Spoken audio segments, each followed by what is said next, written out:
Thank you all. So this is, as you might have surmised, the moment for celebration and recognition as we think about the primary source awards for the current year. These awards are intended to honor and recognize and support the use of primary source materials in research, teaching, access, kinds of activities that our member libraries and other libraries are pursuing. I'm going to be helped by James Simon, who you know is the Director for International Resources at the Center. You may not also realize that James is the conductor and the director of the CRL touring band. That's the marching microcards. And when Bernie was alluding to some of the membership recruitment and expansion efforts that are going to be coming up over this new year, you can expect that the CRL band will be part of the contingent that visits the various libraries and institutions. So be looking forward to that at a library near you. Wanted to start out by saying a little bit about what the program, the Primary Source Awards program is and how it works. This has been going for about 5 years. It's a process through which nominations are invited. We'll be talking about that a little bit more toward the end. In the 3 award categories, we'll be looking at the details of each one of those in the context of the awards for this year. Nominations come in, they're vetted for eligibility, and then the members of the Collections and Services Policy Committee listed here, and I think some of these people are actually in the audience today as well, and they certainly will be at the forum this afternoon and tomorrow. Review the applications and rank the lucky winners in each category. The awards are announced at this meeting, and there's a certain amount of publicity that goes into CRL publications and other communications, and then there are some specific prizes, awards that go to the winners. What we'll do now is fairly quickly run through the winning projects and activities for this current year in each of the 3 categories. So it begins with the Access Award. These are the, is that readable? So these are the criteria that are applying to the nominations for the Access Award. And our winner this year is Biff Hollingsworth, the Collecting in Public Art Program Archivist at UNC Chapel Hill, for a project that he and his team, his colleagues, have put together on the Civil War day by day. Part of what they do in this project is each day, and we have an example from yesterday which is not overly legible, there is a posting of a document from 150 years ago that day, something that was generated in the course of the Civil War. In this case, it's a letter, it can be a photo, it can be some sort of a testimonial or a newspaper story or something like that. So this is posted. There will be a transcript at the bottom of this posting. Yes, they got something? Okay. We're going to see if, as of earlier this morning, today's posting wasn't yet up. So we're going to see if we can go live and see what's available on the site today. Folks then comment on this, and people comment in all sorts of different ways. Gee, my grandfather was in, or great-grandfather, or whatever it was involved in this particular episode, or that initial picture of Fort Sumter, which was supposed to be taken after the battle. And, you know, there's a lot of technical dispute about how could a fort after a major battle look so tidy? You know, what's going on there? All sorts of things. There are reactions. There are some in some of the commentaries about the scurrilous Yankees and look at what they're doing and this kind of thing. So it's a fascinating way to mobilize community reactions to events as they unfolded in the Civil War 150 years ago. Nobody knew what was going to happen at that point in time, and it's a way to do it. Okay, so here we see what's up today.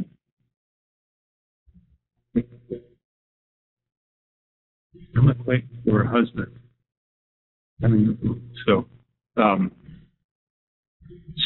is an example of making primary sources accessible to an audience, inviting that audience's engagement, a general population's engagement with these materials, and exposing the collections, in this case held at a variety of libraries associated with UNC. The next category is the research. Here again, these are the criteria that apply to request to this category of awards. The winner in this category is Christian Reed, who is a scholar at the Center for Primary Research and Teaching at UCLA, who has been working in conjunction with the Los Angeles Aqueduct Digital Platform, which is a project, an activity of the special collections at the UCLA library. So there are a number of pieces in play here.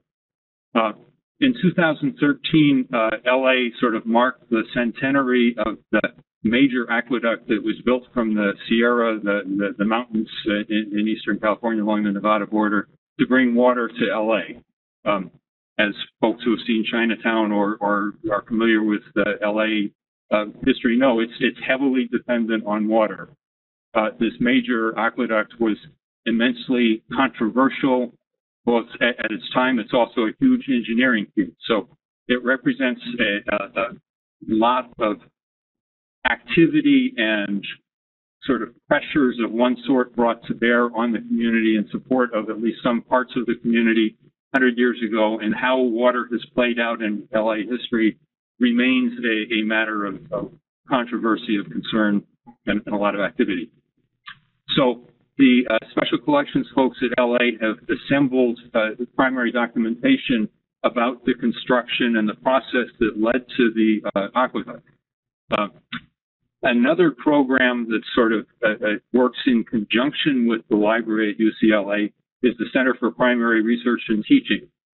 Christian Reed is a PhD candidate in the English department whose specialization is in poetry. So he teaches people, works with people to write poems. He writes poetry himself, and he's particularly worked with the sonnet as a poetic form. What he has done with the aqueduct materials, and here's a screenshot of some of the aqueducts that they have their own website platform, so this is some of the kinds of materials they have. What Christian and his companions, his colleagues, have done with these materials is provided a forum for students, for community members, for activists, for just folks to engage with documentation in the aqueduct collection, digital collection, and write sonnets about it. So it's a way of engaging with primary source material, transmuting that from the sort of academic discourse that we would be accustomed to into something that is a very different mode of expression, a sort of personalized intake, synthesis, processing of that data, of that information, which then results in a sonnet. Here's an example. So there's been a little exhibit and an online exhibit and other kinds of manifestations of the results of this research process, which involves many pieces of library activities and scholarship and engagement with the primary materials. Really a nifty sort of a project. And it, like all of the others, epitomizes the kind of teamwork that's needed to put together one of these initiatives in which libraries are both acquiring materials and making it available to users, but then energizing both users and the materials in ways that allow these sorts of expressions and these new kinds of products. Right along to the third category, teaching. So here are the criteria for these awards.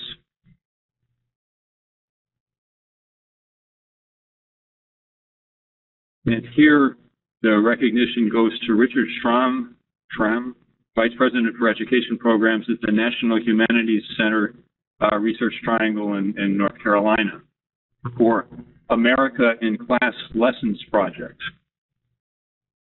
This is another example where primary source materials are being put to use for the larger community, in this case, in support of the Common Core State Standards for English Language and Literacy in History and Social Studies, which apply in 45 states and growing for kindergarten through grade 12 educational activities in the public schools and other kinds of school systems.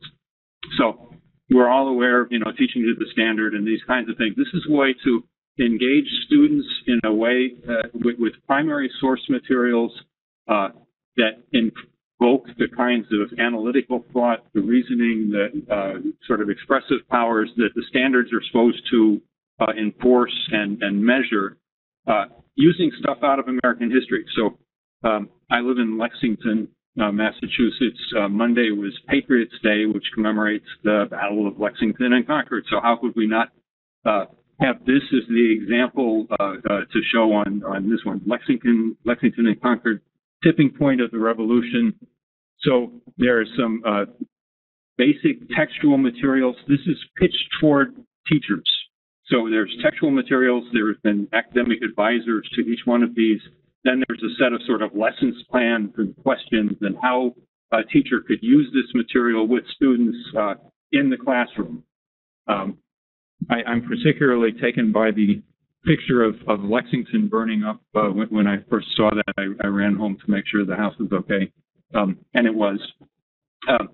So these go on. There are other ones. William Douglas, what does the 4th of July mean to a slave? A whole sort of, was that W.E.B. Du Bois?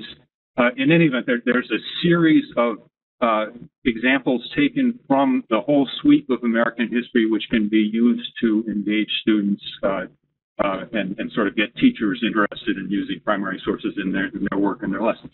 So 3 examples of really pretty spectacular projects. All involve teams as well as the individuals that we're seeing. All are dependent on digital technologies for making the materials available. They're generating deep user engagement in each case. In these cases, and so far as a general rule with the primary source awards, historical sources and resources have been emphasized. When Bernie talks about the center's move toward government data and newspapers and news sources and things like that, it would be interesting to imagine how future iterations of this program could be looking at the sort of historical kinds of evidence and activities that we've seen so far, but also perhaps be considering other possibilities. And this is where all of you and all of your staff come in. The nominators for each one of these proposals are critical in getting them into play and bringing attention to them. In these cases, the nominators were variously subordinates, colleagues, superiors, or just interested folks who were aware of a particular activity. The next round of nominations for the 2015 awards kicks off on June 1st. And there will be a story about this and also much more information on each of these projects, which, just be kind of a caricature or a cameo of the depth that each one of these projects allows.